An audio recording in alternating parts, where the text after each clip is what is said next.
Everybody, as you get in line for the buttermilk pie and the chocolate buttermilk pie here, I'm going to go ahead and start. I'm Eddie Deen. I came from Texas up here to show a little barbecue. How's everybody experience so far?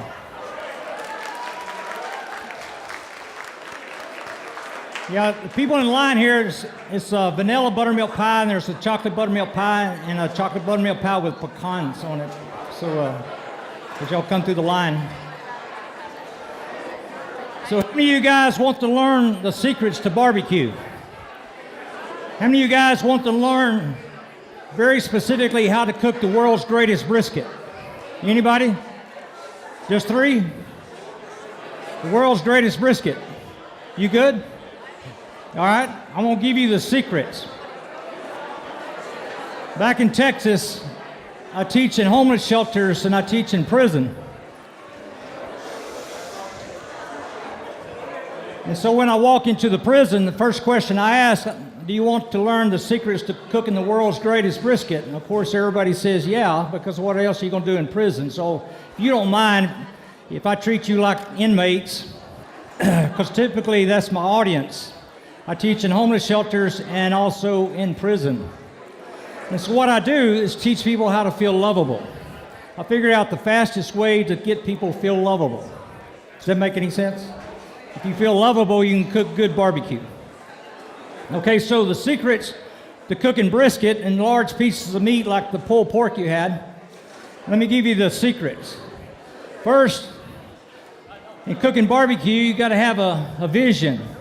And our vision is we gotta get it up to 195 degrees Fahrenheit. Can you all hear me? I hear a lot of mumbling. Where's that coming from?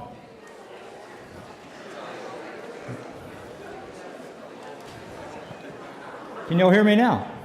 Okay, so if I can get everybody quiet so I can hear myself. Wow, that was sweet. Okay, so in cooking brisket, our goal is 195 degrees so we can have what we call we're chasing the butterfly. So in barbecue, what you want to do is release the butterfly in the pupa and the caterpillar and the egg. Does that make any sense? The idea is we want to harvest. We want to let go of the juiciness and tenderness in brisket. A brisket is found right here on the steer, and it's really a tough piece of meat. And so the idea is what we want to do is get to that place where it's juicy and tender. Did y'all enjoy your barbecue today? Okay, all right. Okay, so the secrets to cooking the world's greatest barbecue, we had a smoker out there. We had to get it to 225 degrees Fahrenheit. So that's the smoker. We had two smokers, and this is my son Brent. He was manning the smokers today, or yesterday, the day before. So 225 degrees, so we took a brisket out of the cooler, let's say it's 35 degrees Fahrenheit. So now we got the smoker going, and our goal is 195 degrees. So in about 4 hours, the brisket gets up to about 140 degrees. Can y'all hear me now? Okay, so in about 4 hours, the brisket gets up to 140. But something very interesting takes place in the brisket. It gets to 140, then it goes into resistance. The temperature doesn't rise. And a lot of people get really confused about cooking barbecue because you go out there in 5 hours, 6 hours, and it's still 140 degrees. You go out there and it's still 145 degrees. It's not moving up. Do y'all know why the brisket, the temperature's not moving up fast? Does anybody know why? Okay, here's the secret. 95% of the weight of the brisket is water. So what happens after it hits 140, internal temperature 140, it starts evaporating. The water evaporates and cools off the whole muscle. So a lot of people get really confused in cooking barbecue because they go out there and it's 140, it's 140, it's 140, it's 140, and 140, and they get and so what they do is increase the temperature, which is a mistake. What you want to do is stay really persistent in 225 degrees. Are y'all with me? Okay, so I'm giving you the secrets. My history, I've catered over 87,000 guests for President George W. Bush. For the last 24 years in Texas, we've done all the inaugurations. We've had 14,000 people in 45 minutes. We've had 15,538 minutes. For Rick Perry, we've had 13,529 minutes. Last January, we did Governor Abbott's second inauguration. We've had 10,000 people. And so the idea is, for the last 24 years in Texas, what we want to do is set the stage for our guests and customers to have great experiences. So we came up here at the New Ark to show you what that feels like, what that means to get to that place. Hello, can y'all hear me? Okay, what he's saying, we did the governor inauguration. When he says inauguration, we cater to the governor. For the last 24 years. Now, the first time we tried out against 100 caterers, they doing them down to 3, doing them down to 2, doing them down to 1, we got it. We fed 15,000 people in 38 minutes. Now, I want to put this in perspective. Anybody familiar with the state of Texas? We live 4.5 hours from Austin. Now, I want you to think, how many barbecue places are in Texas? How many barbecue places did we pass on the way to Austin to feed the governor of Texas? How many barbecue places did we pass when we got into Austin to feed the governor of Texas? So I want you to process that. So what he's saying is our vision, the way we look at product is different than anybody else, okay? Is it time for the milk question or no? Not yet. All right, I'll let that ride. But I just want to break it down. I know y'all up here and y'all don't quite understand as much as we do in Texas, so I'm just kidding with y'all. No, but put in perspective, we are 4 hours from Austin, where the governor's at, and that is how far we travel just to accomplish that. But the point is that's how many places I guess we beat, is what I'm trying to say. And I know I'm trying to put in perspective because y'all are up here and y'all quite don't know the geology of Texas. In Texas, everybody understands because there's a barbecue restaurant in every single corner. So, go ahead. You know, it was the first time we did the event for Governor Bush, when he was running for governor, whatever. They looked at 80 of the top caterers in Texas and got it down to 16. And they chose, 8 of us to go to Austin do a food tasting. So we went and won that event. So for the last 24 years, we've done the gubernatorial inauguration in Austin. But here we are in cooking brisket, and I want to give you those secrets. So it gets up to 140, then it goes in this resistance. But eventually we stay with that 225, we get up to 160 degrees. And there's an enzyme inside the muscle, it's called capsaicin. And so the key is to trigger that capsaicin.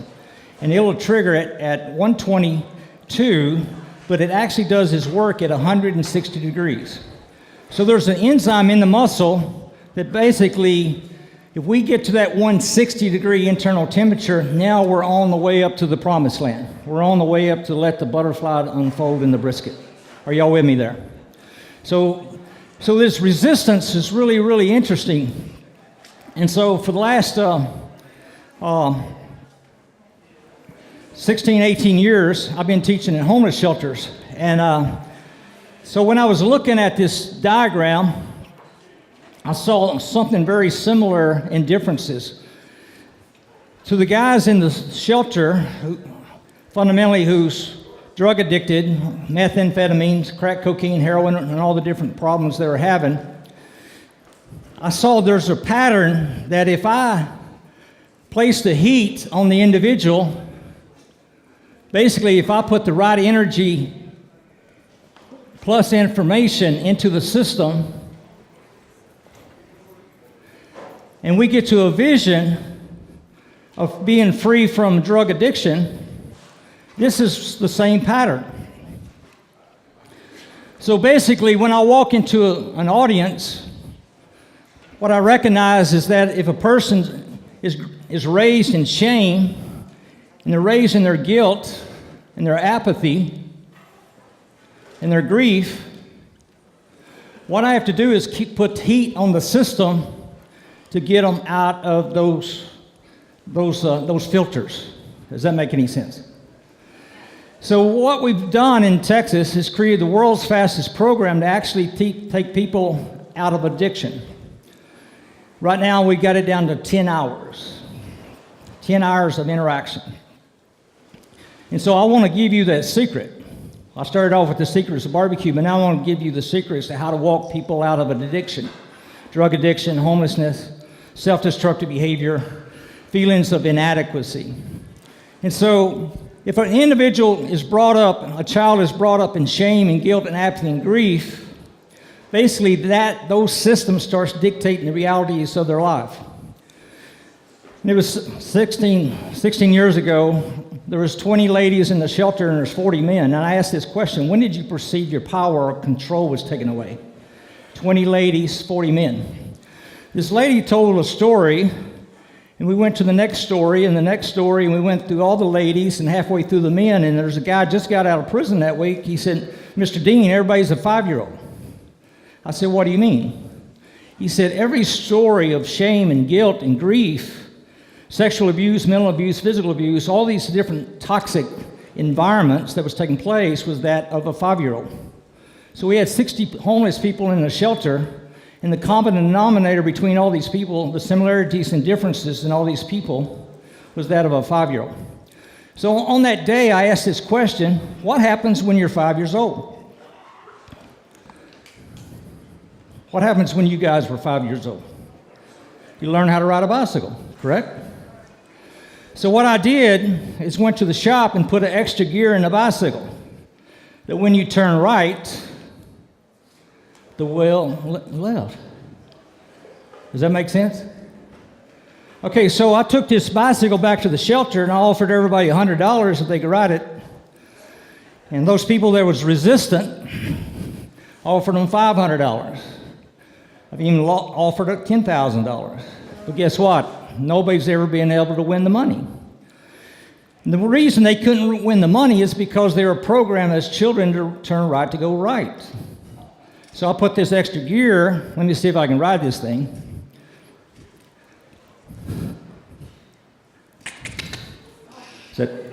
Okay, so I do have $100 in my pocket. Josh, you don't mind to come over here and giving this a try real quick? Come on. If you can ride it, I'll give you $100. If Josh can ride this bicycle successfully, we're going to give him $100. So Josh, all you have to do is just head out just like I did. There you go. You can do whatever. Okay, what's going to happen with Josh is that his brain's going to go back to the 5-year-old, 6-year-old perception of reality. So Josh will not be able to ride this bicycle successfully because he's programmed to ride the other bicycle. Okay, go ahead.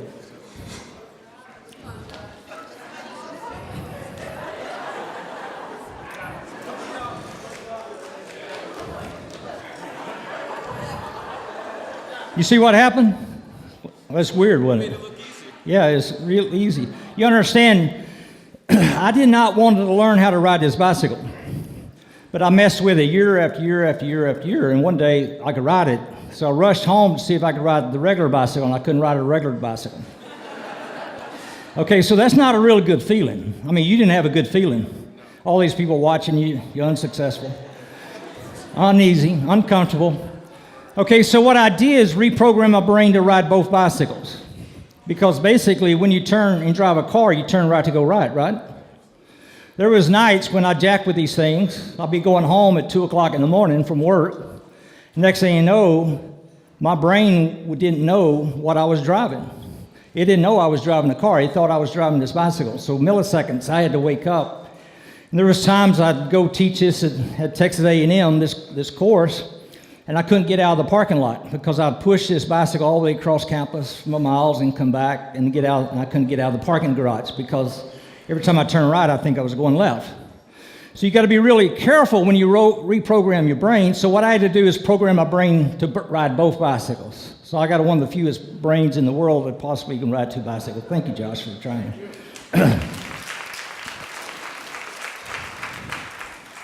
Anybody else want to try? I mean, $100. Guys, yeah, come on. Just give me somebody. One more person. Got to be somebody else that's got a little air in the basketball. Oh, you just got to drive it. You got to ride it. Well, at least go as far as I do.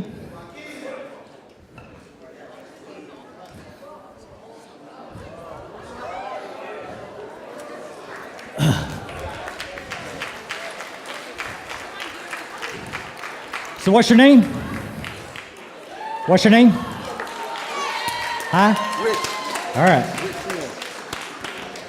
Okay, Brent, catch him if he falls, sir. Don't go too fast. Yeah, just go. All right.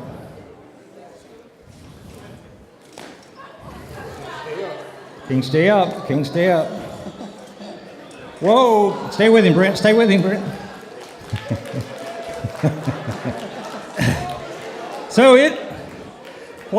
Josh, it'll take you about a week, 2 weeks to actually do that. To actually just practice, and you rewire your brain.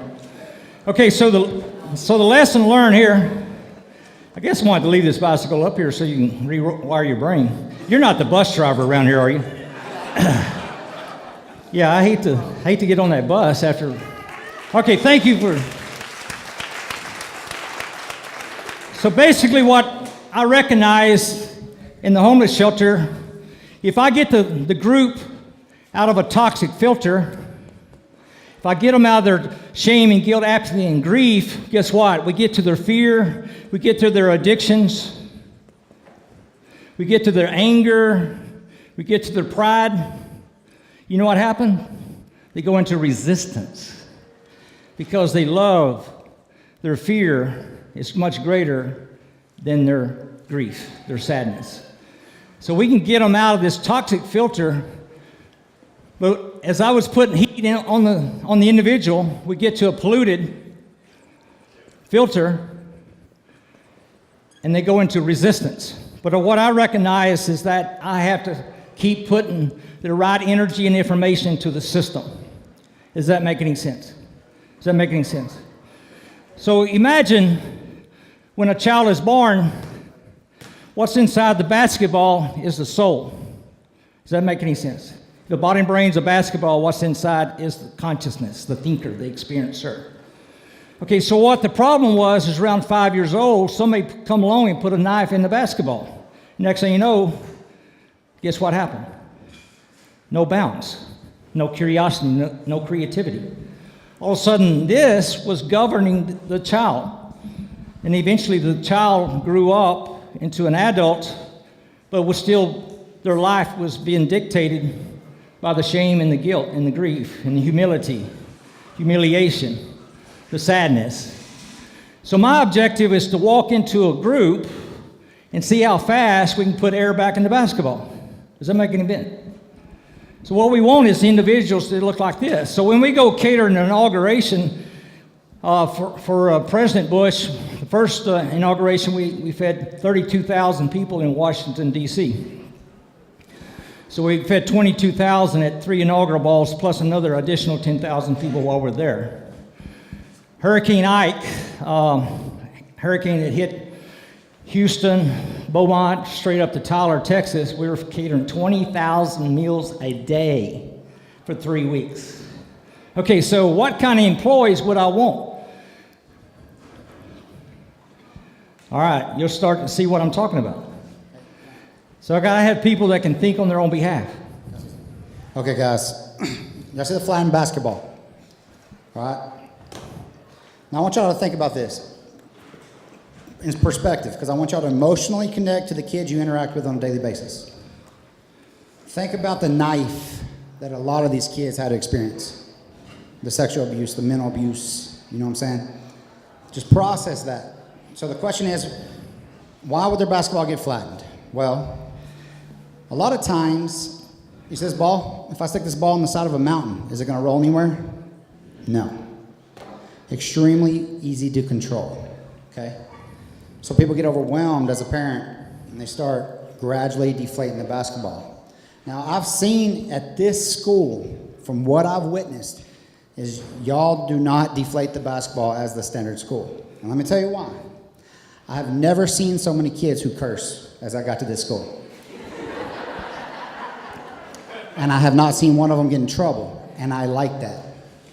Because if you think about this fact, right? So if you think about their programming, you think about their upbringing, you think about the experiences they've had, cursing is probably equal to saying, how you doing, right? So they've been listening to this since they were 2 months old, a month old. So they're extremely comfortable at that place, okay? So imagine inside the standard school, If one kid walked up to me and goes, "Hey, see you're a smoker, what's a badass girl mean?" I was like, "It means it's badass, I guess." Imagine what would have happened at that point. Somebody would have came in and deflated his basketball. So I don't know, do y'all have standardized testing up here? I know we got it real bad in okay. 90% of the teachers that I cross paths with hate standardized testing. It dictates their life. It flattens their basketball, but they keep pushing it. Why? Because income, funding, etc. is determined by that. So kids who are in Texas, I don't know when it starts here, but in Texas it starts at 3rd grade. So 2nd graders are like this. They got a lot of balance, they got a lot of play. I want you to process how much data is retained by the time a child turns 5. A child will learn more by the time he turns 5 than we will probably learn in the rest of our life. Walking and talking is incredibly hard to learn. It's incredibly hard to learn. Take your legs away for a year and then see what happens, okay? That is an inflated basketball. And I kind of wanted to bring that to y'all. I want y'all to put that in your consciousness, your soul, your spirit. I want you to emotionally see what we do when we make this barbecue. We think about the captain, not the ship. Okay? So we think about the spirit. We think about the consciousness. We emotionally connect. We push our soul and our heart into that food. We started at 4 a.m. this morning. We didn't wrap up till about midnight on Friday. Yesterday was Easter, so we tried to, but we're still up here. But it's about setting an environment for y'all to have a great experience. So we're trying to emotionally connect to y'all through food. And I want y'all, I know, because I've heard, there's a kid, Jacob. I'm not going to say his last name because I was told not to. But Jacob has so much air in him. If you don't pay attention to it, you're going to miss it. It's going to mess with me. I got to be careful. Jacob brought me Kleenexes today because on Friday, my eyes were watering so bad because of that smoker. He was concerned about me. Now, I want y'all to process this. Process this 12-year-old going home. I didn't see him for about 10 minutes yesterday because of Easter. He showed up this morning with Kleenex in his pocket, concerned about me. Y'all follow me? Is that going to get praised? Is somebody going to recognize that? See, I recognize that because I got a 12-year-old that I couldn't get to bring his own shoes when we leave the house. So I recognize what's going on. That situation is a highly inflated basketball, but it's so minor that you might miss it. I had a lady tell me over here, she said, she goes, I was cooking pancakes about 1.5 years, 2 years ago. And Jacob, I got to make sure I don't say his last name because this is what I've been calling for the last 3 days. But Jacob walked over and said, make sure bubbles come through that pancake. That's when you know to flip it. Now process that. Process that. There was a story I heard where he was fishing in the grass, thought he was going to catch a fish. That has been his brand. I wasn't told about the pancakes. I was told about the other side. You follow me? And I want y'all to emotionally connect. And that's why I kind of emphasize this flattened basketball. Because what y'all are seeing has been shredded so bad that the basketball won't even be recognizable anymore. What y'all get to see because of the situation y'all are in. And I'm realizing that just talking to staff and people around here. So when y'all are in, and it comes back to the cursing. I've enjoyed seeing it because nobody goes in and just. I'm gonna give y'all a story real quick. I'll make it quick. My son comes home from school one day. He's in kindergarten, and he's a flattened basketball. Comes home upset. I said, "What happened?" He said, "I don't know. I got in trouble. I had to miss recess." Now, knowing my kid, he doesn't get in trouble. He's not a bad kid. He's not, he's smart. I said, "Okay, well, what does a lot of parents do when there's a note that says, oh, he was acting up in class and he had to miss recess?" Well, they spank him, right? Go to your room. You need to listen to your teacher, right? Well, let me tell you what happened. I go to his teacher the next day. His teacher was my teacher in kindergarten. She's been doing this for 30 years. I go to his teacher and I say, well, tell me what happened. She said, he was playing in the projector when we were supposed to be doing our work. I said, okay, well, let's break it down. Where was he sitting? She said he was sitting right here. I said, where was the projector? She said it was right here, shooting that direction. I said, okay. What was going on? She goes, well, I put a piece of paper on all their desks. Now I want y'all to picture he's 5 years old, sitting here. Piece of paper. It's got words on it. You follow me so far? Everybody with me? She says, I'm going to call out net words, and I want you to point at them as I call them out. She says, and. Well, my son starts playing on the projector. So his hand's on the projector. I said, hold up. I slowed her down. I said, hold up. I said, what was on the projector? When I said that, she fell back in her seat. She goes, and? I said, was he pointing at and? Or was he playing the projector? And she goes, he was pointing at and. So she had an enlightenment at that moment. But she had completely deflated my son's basketball for trying to participate. You follow me? And that is nothing compared to what y'all are having to deal with. Nothing. So I just wanted to emphasize a little bit more on the inflated and deflated basketball. And I wanted y'all, as he's speaking, I want y'all just to think about the traumatization and the stuff that these kids have been going through. And Jacob has rocked. I am completely blown away by Jacob. I am serious. 100%. I had a couple of conversations, and, I know now Jacob doesn't get a Christmas present. I get one from who donates? Goldman Sachs. But mom and dad ain't going to send him one, right? So that's messing with me. It's been in my brain. But just seeing how he's so emotionally connected to me. But between us, don't tell nobody, he burned his hand today. And he's going, I burned my hand. I said, Jacob, shut up. He said, why? I said, because if you keep telling everybody you burn your freaking hand, they're going to not let you come over here anymore. And he's like, I didn't burn my hand. He said, I'm going to put a glove on so nobody sees it. I said, now you're getting it. Yesterday, he says, chicken spicy. I said, no, it's not. He said, yeah, it is. No, it's not. I said, it's in your brain. You're being tricked. It's not spicy. I said, you're the one who frames the spice. So we've had a lot of interaction. He's one if y'all don't know, he wants to cook. And Jacob's highly impatient. And I said, Jacob, number one, if you're going to be a cook, you have to have patience. And number two, if you're going to cook barbecue, you have to have a hell of a lot of patience. Because it's 18 hours for one piece of meat. So I just want to let y'all hear that story. And seeing the basketball, I just want to kind of emphasize it a little bit more. Thank you, Brent. Don't give him a hand.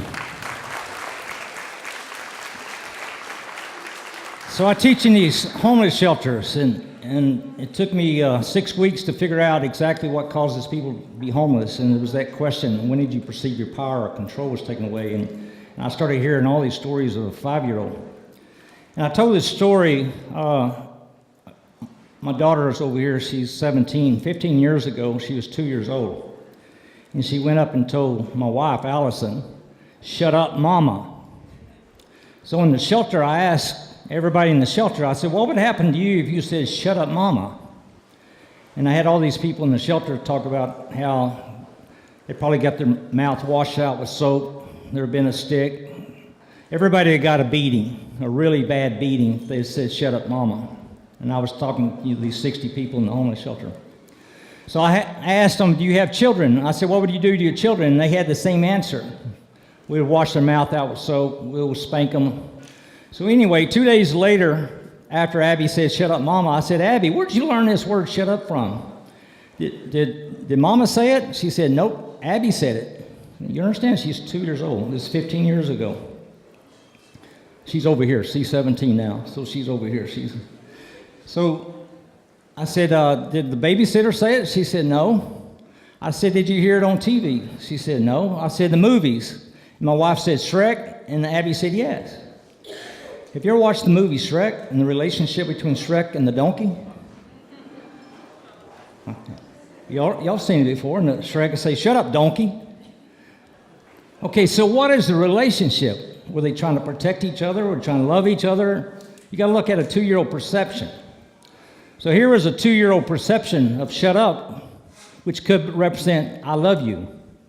But in these group of people in the shelter, they would have got beat up, terrified. mouth shoved down the throat. So the idea was that, yeah, mouth soap down their throat. You got to understand the experience of those. And here I'm in this group of people to teach them how to feel lovable, how to go back and change those adverse childhood experiences. When my other son's over here is Edison. 6 years ago, I said, Edison, I was teaching quantum mechanics. I said, what is this if nobody's sitting in it? Is it a chair? He said, no. I said, if I sit in it, what is it? He said, it's a chair. I said, if I stand up on it, what is it? He said, a stool. I said, what happens if I hit you over the head with it? What would it be then? He said, I'll tell Mama.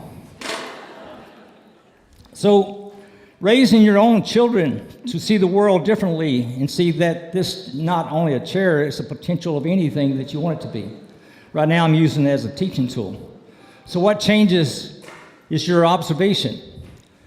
So teaching how the universe works in the shelter is very, very critical.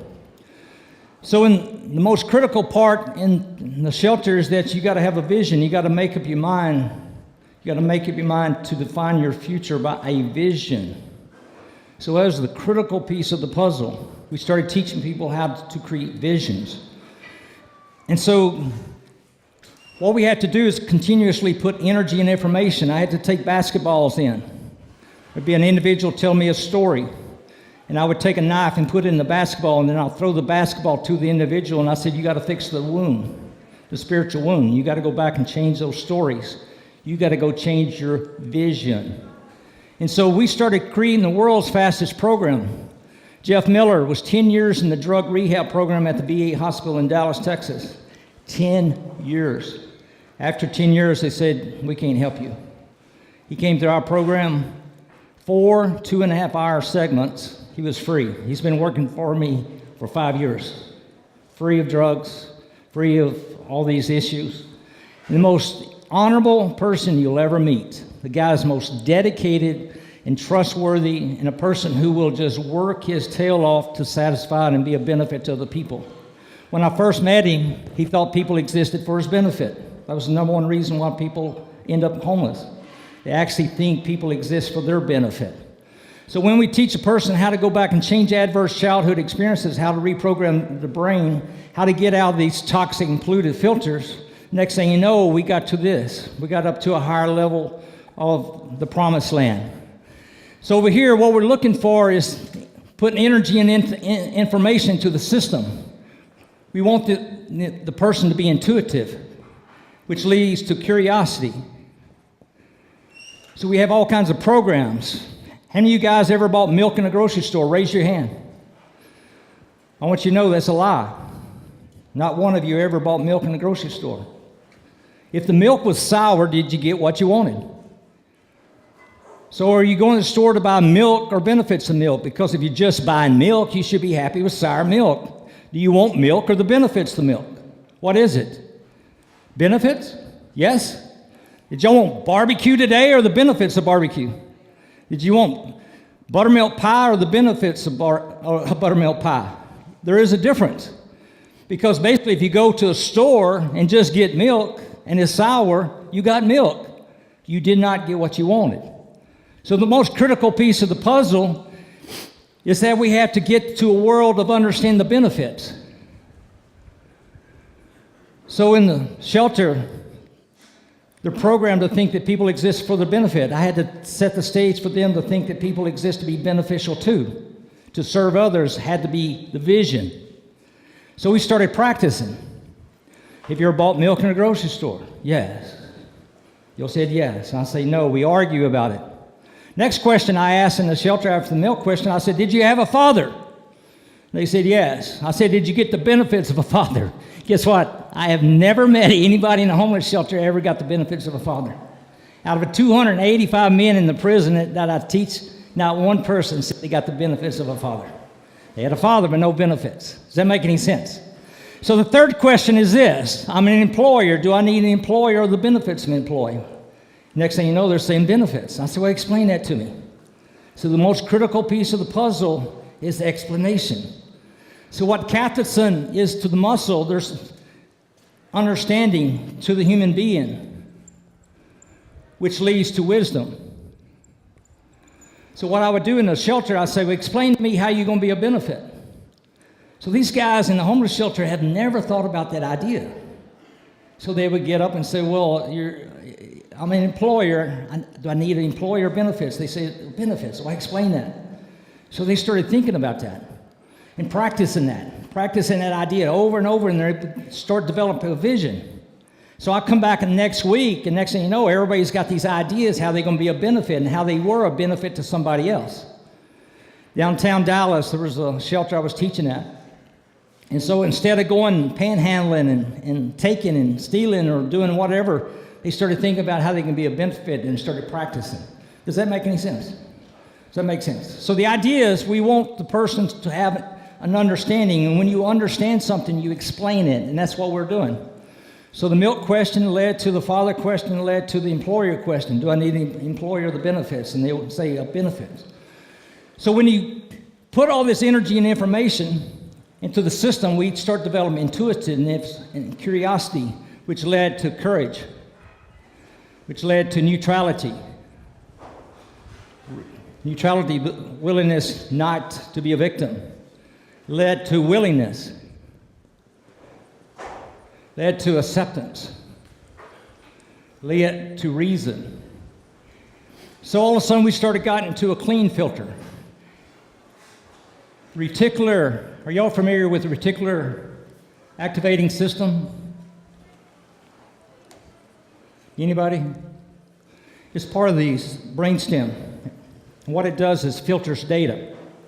So if you raise a child in shame and guilt and grief, basically, and they feel inadequate, guess what? The reticular activating system will look for evidence all day long to feel inadequate, unlovable, unimportant.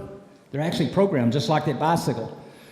The reason Josh couldn't ride the bicycle is because his reticular activating system, tied to the cerebellum, the motor skill part of the brain, the hippocampus is the flash drive of his brain, is programmed to ride the other bicycle. But the bicycle's not going to send somebody to drug addiction and homelessness.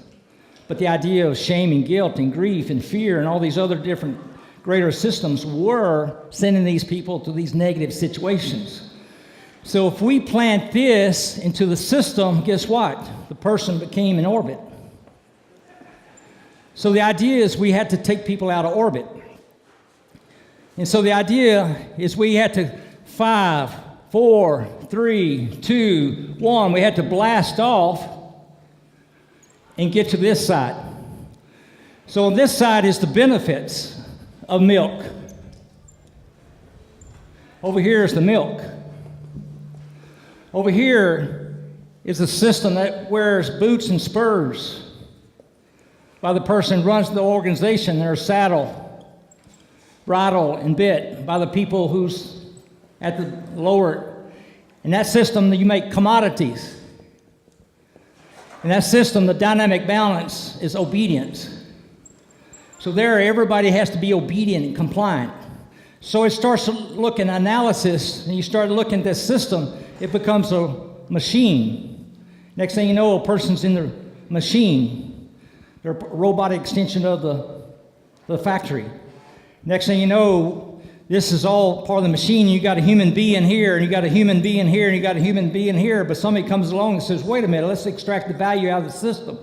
Let's replace the human, because artificial intelligence, computers, software, algorithms are much more obedient, compliant, conforming. So next thing you know, you start to replace this human being with artificial intelligence.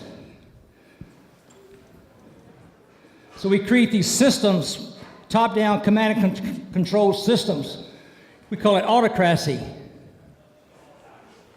We see it, a Newtonian worldview. And over here is something different. Go ahead. Okay, guys. I want a couple things. I kind of want to bring it back so you understand. Right here is the resistance in barbecue, okay? So a tough brisket. What happens is that brisket will go into a stall at 140 degrees. So it'll start to sweat. The liquid starts breaking down, the moisture starts breaking down. A brisket's made up of 95% water.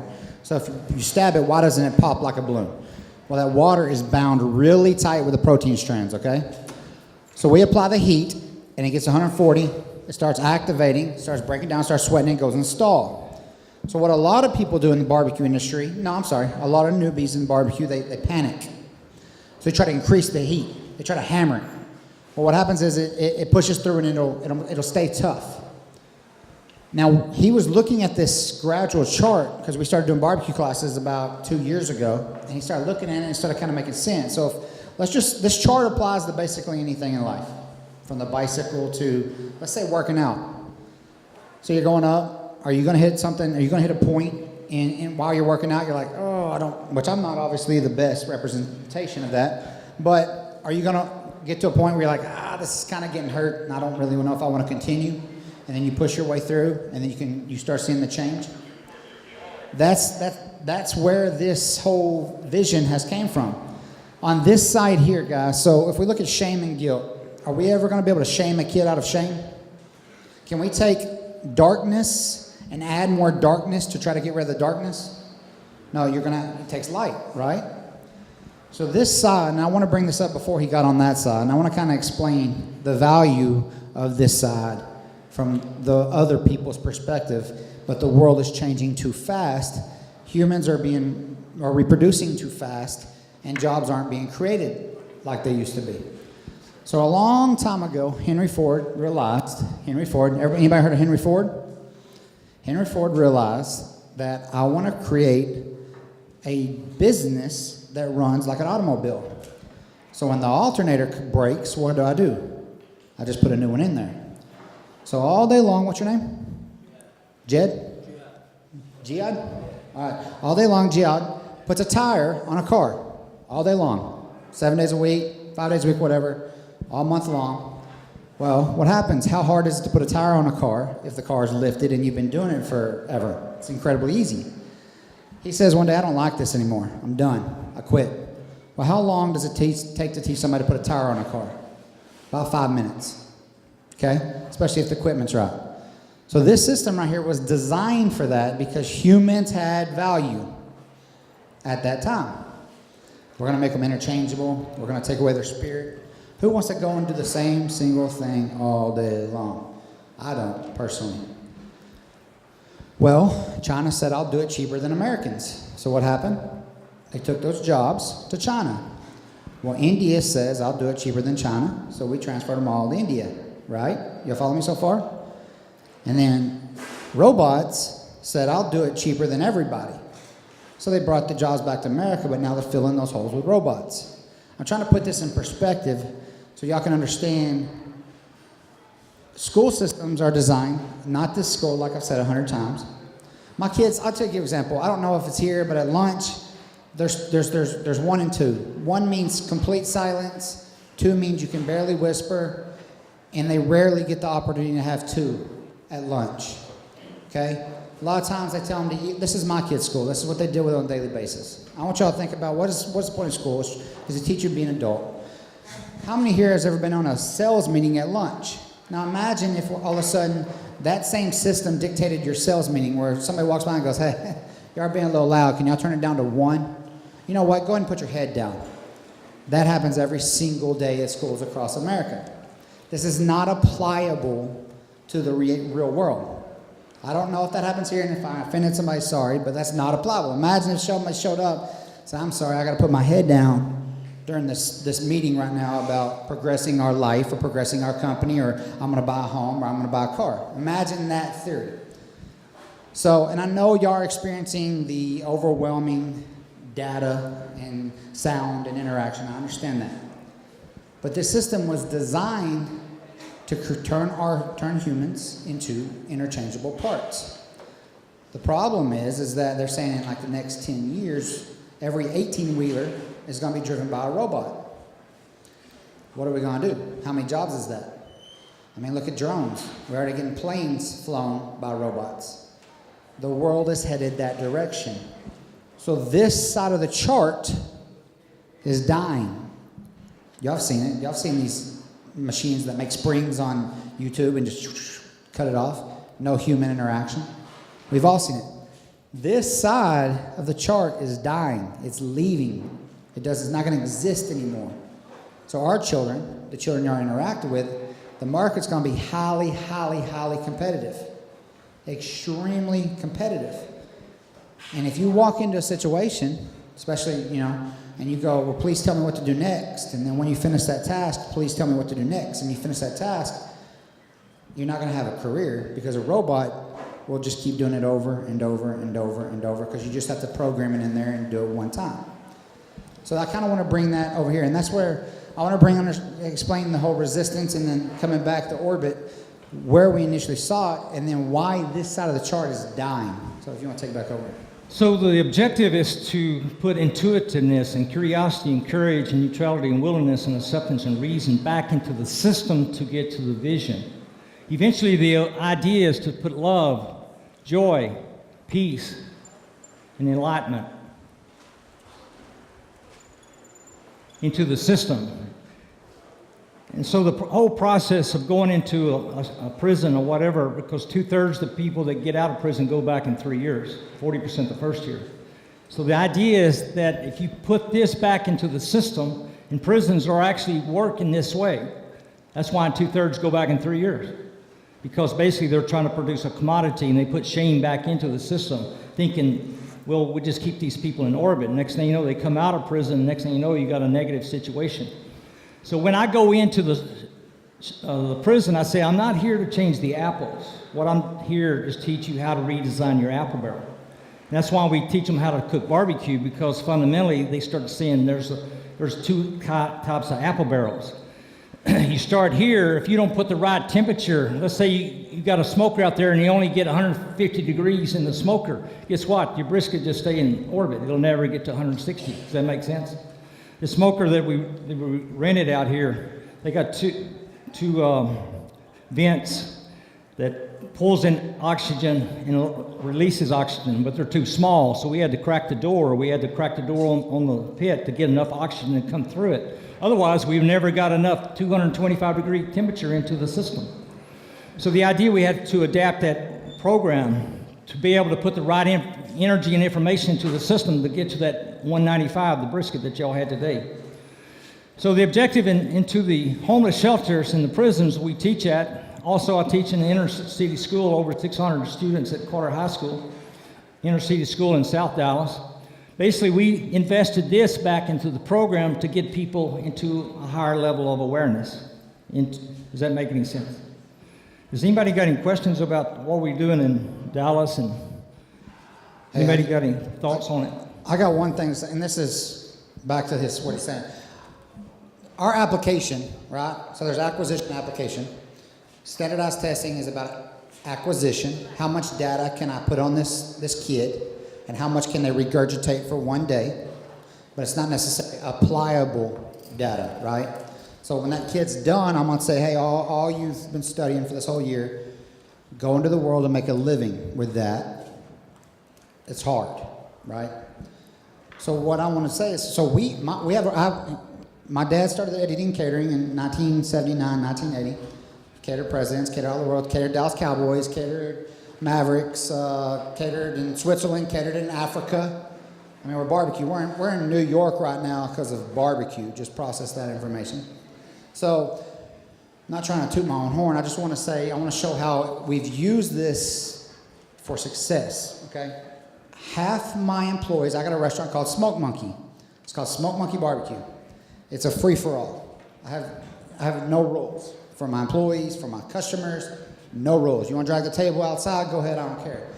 I got a bounce house and a playground outside. I got kids all day long running in barefoot, drinking out of the soda machine, running back out the door. And everybody is extremely comfortable and joyous to be a customer at this place. Like, they will fight you. Like, if you live in a neighborhood and you go in there and say, I had a bad experience, and that neighborhood's within the range of my restaurant, I don't have to fix it. My customers are going and fix it because they will jump on you. Matter of fact, two of my employees got in an argument the other day because there was a screw up. You know what their argument was? Which one was going to have the right to go and apologize to the customer, and that's the truth. But here's the thing. Half my employees are at a halfway house, and this is what I kind of bring it. Half my employees live in a halfway house right now as we speak. I do not make schedules for them. I let them self-organize. And this is the thing, kind of awareness I had lately. And this is why I figured we've kind of transcended in the last year. Let me explain why, because I finally had this enlightenment. Do y'all know what the difference between a drug dealer and a business owner is? Anybody? A drug dealer will meet you at 3 a.m. on a Saturday morning to sell you his product, and a business owner won't. So I have said, all right, one of my best buddies, he's a special agent for DPS, which is the troopers. All he does is hunt drug dealers, and he says they are the most clever, hard-working people he's ever seen. He says he's got the best technology in the world, and they outsmart him constantly with some basic stuff. So my point is why are they selling drugs? Not because of their lack of effort, lack of intelligence. It's because they a lot of times don't have another resource, or they can't get their standard job because, as I almost said his name, as what I've been calling him, as Jacob, the tighter the collar is, the more he's going to resist, right? So he's probably going to go into self-destructive mode, tear everything down. I don't do that to these guys. So if they come to me, it's all about application. It's not acquisition. It's about how can we apply the data. So they come to me, hey, I got this idea. And we've all came to agreement. The customer decides if the idea is good or bad. Not me, not my general manager, not my wife, not the coworkers, the customer. So we will take that information, we will take that situation and take it to the customers. If the customer says it's bad, the guys, my crew, have came to the conclusion that they can accept that data is okay. Y'all follow me so far? Because if I walked in there and said, hey, Jeff, your chicken sucks, get off the line. Well, how's he going to respond? I just deflated his basketball and his history, his upbringing, because, you know how these, y'all know, y'all see it. Y'all know how he's going to respond. He's probably going to blow up. He's probably going to, get angry. It doesn't change. What y'all are seeing now, it doesn't change unless the environment's set right. They will act the same way at 60 and 70 years old as they do now. The only thing is when they act that way at work and I don't fire them or jump down their throat, I just kind of back up and say, let me explain why. It never happens again because they reprogram immediately and they say, oh, well, this isn't like the rest of my life has been. We go in these prisons. We go to Hutchinson. What year was Hutchinson built? It was like 70s, 1970s. Yeah, it's like 1970 as a temporary prison for like a year till they got the real one done, and they never finished the real one, so it's still the same prison. So just process the plumbing and the electricity and the AC. It's miserable, and when you talk to them, you can tell they're just doing whatever they can to fit a script, but it's not really who they are. So we let them be who they are, and we just try to find an environment where they can feel lovable. Free enough. Go ahead. Lovable. Take over. So the idea is there was a school in Garland, took veterans. It created an HVAC school. Took 18 months of air-conditioned curriculum and reduced it to 42 days. My job at the school is to feed these guys, these veterans, 2 meals a day, breakfast and lunch, and make sure they have a great learning and experience. So in this school, it had the highest placement rating of any technical school in America, 82.5%. So imagine a veteran's a ship and no captain, he's drifting. If a body brings a ship, he's out there with a ship and no captain drifting. Next thing you know, he comes to this school. In 42 days, the hiring community was the customer was there to hire them. So the student was never the customer. At this school, the customer was the hiring community. So we created an environment where the objective is to produce a benefit of a product and service. The product was the veteran. So in this school, 85% of their time was in the application of knowledge. They were in labs, learning how to fix air conditioning. So we had this kind of a program. The first 21 days, they learned the parts. The last 21 days, they understood how the parts interacted. That was the key. So this school was very, very successful and was growing exponentially. It was the 5th, 6th largest school in America dealing with veterans and GI fields. 18 months ago, imagine this, I'm the caterer at this school. There were 60 FBI officers came in with guns and lasers, and they shut down the school. 18 months later, we still hadn't got an indictment, no charges, no reason for shutting it down. They just thought it was fraud because they never seen a school like that. All other schools are 18 months, but the problem with these 18 months programs, you go to school for 18 months, and guess what? You didn't know how to fix an air conditioner because they weren't testing the application, they were testing the acquisition of knowledge. You learn about the parts, but you never learn how the parts interacted, and there were so many distorted signals in the program that fundamentally they would graduate and nobody wanted to employ. So this school was built on the hiring community. All schools should look and bring the hiring community into the system.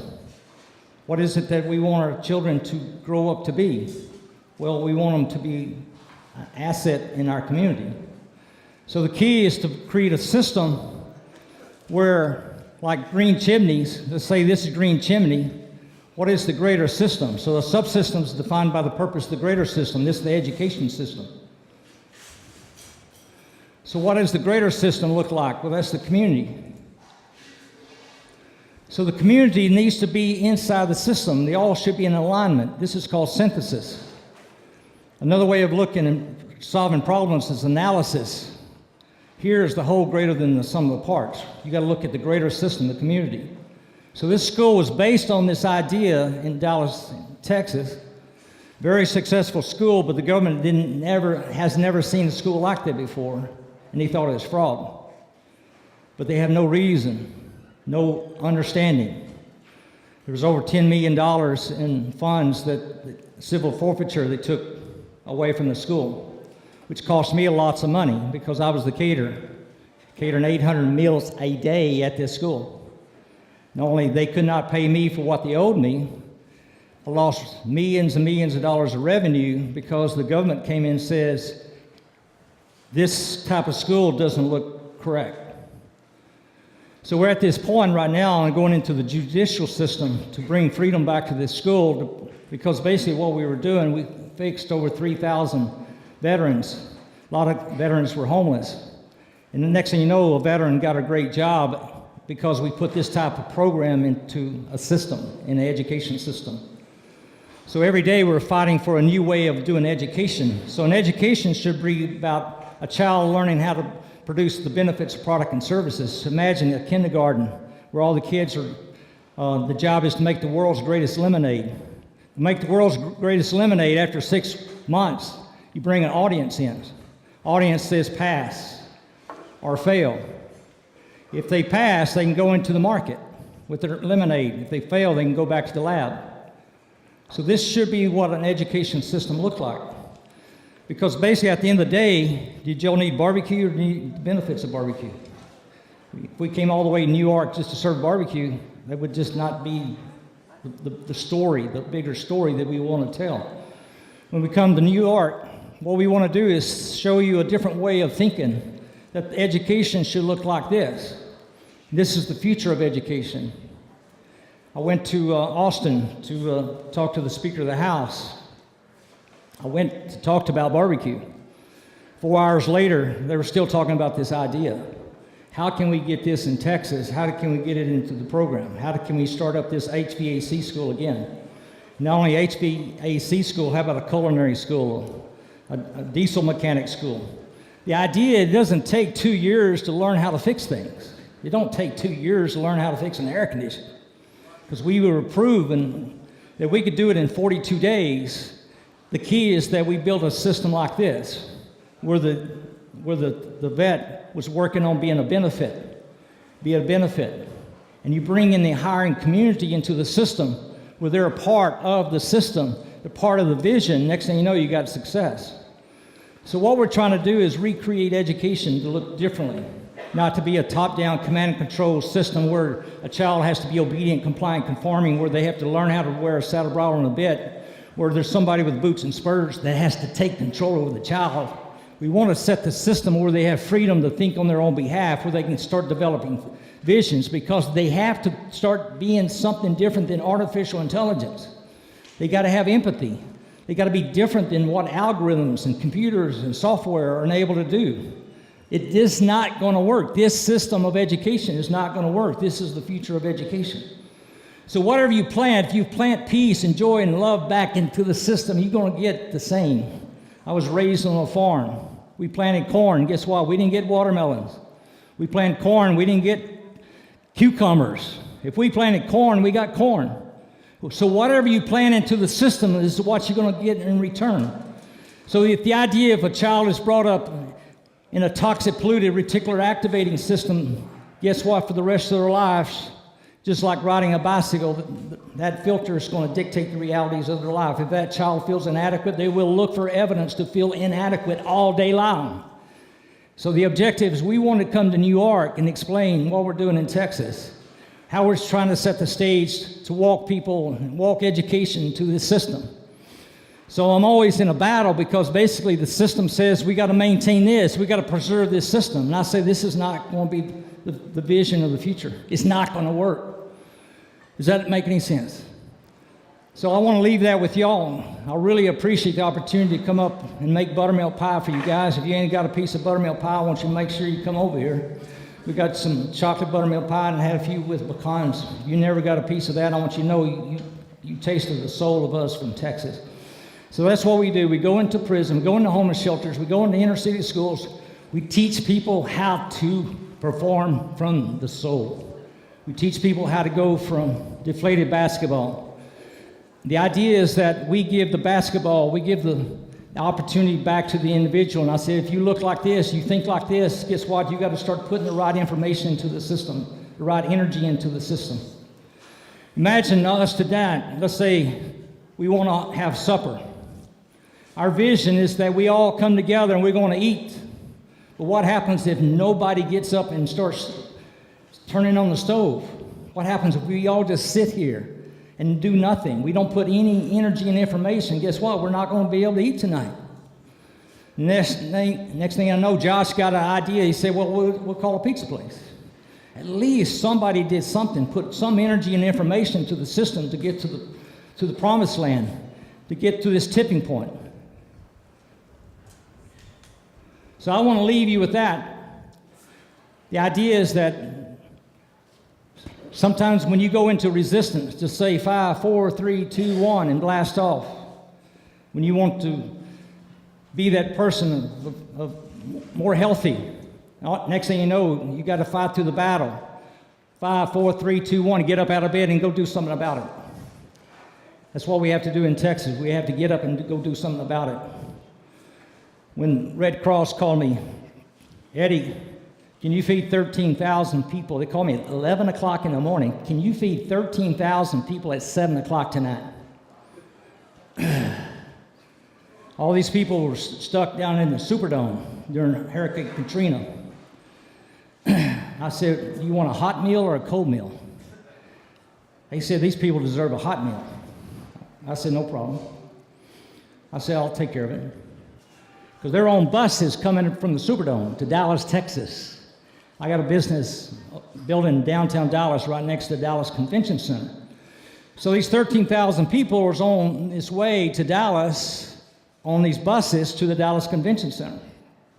So I go next door to the Dallas Convention Center. I said, guys, do y'all have a kitchen that I could use? And they knew who I was. I'm their competition. They said, no, we don't have a kitchen. I said, well, there's 13,000 people coming to your house.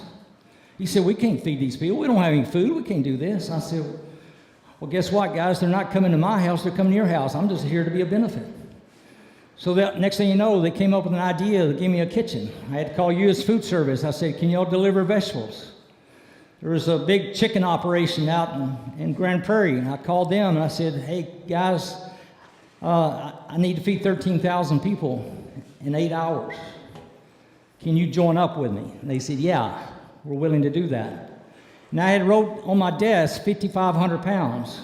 And I asked, how much of this product you have? You have a chicken breast that's already cooked, and all I got to do is heat and serve because we only have 8 hours. You know, brisket is taking 18 hours. We can't cook on barbecue. So do you have a product? And they said, yeah. Let me look on the computer. And I didn't tell them how much I needed. I needed 5,500 pounds. They came back and said, we got 5,500 pounds. I didn't tell them. They had exactly what I need. I said, can you deliver it to the Dallas Convention Center in 1 hour? And they said, yes. So they delivered to the convention center. I was teaching at homeless shelters. So I called the homeless shelters. Hey guys, I need a lot of people to come down and help me cook. So next thing you know, we had other people said yes. So we started getting this information. We had people with courage, neutrality, and willingness, and acceptance, and reason, love, joy, and peace. We put in a system, so we fed over 28,000 people at the Dallas Convention Center that weekend. Then Brent was headed to New Orleans. Encore Electrical Service was going to New Orleans to try to put all the electricity, help New Orleans put their electricity back together. So he had to get on the, how old were you then? 19 years old. So he had to take a crew to New Orleans and take care of these electrical guys. So that's who we are. We're an organization that says if we put this back into the system, we can get to the vision. So the key is to look at synthesis. Be in sync. Make sure the subsystems defined by the purpose of the greater systems. Always be in sync. And make sure you don't put the shame and the guilt and the grief and the fear into the system, because you'll just stay in orbit. So I want you to be able to take a picture of this, because it's my gift to you guys. And so if it could be a benefit to y'all, this Secrets to Barbecue, if you learn nothing else, you can go fix a brisket. If nothing else. But the idea is I want you to be able to think about how this could work for the benefit of Green Chimney. Anybody got any questions? Anybody got any thoughts? We got a microphone if anybody got a question. Are y'all asleep? Y'all awake? Did anybody get a benefit from today? Y'all did? Y'all gonna learn something. Well, I appreciate that.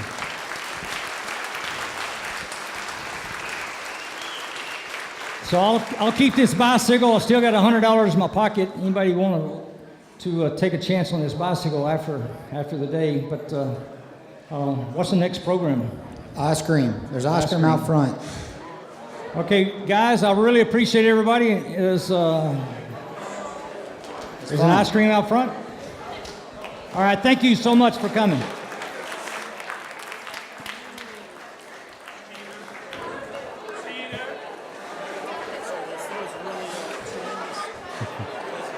Thank you so much.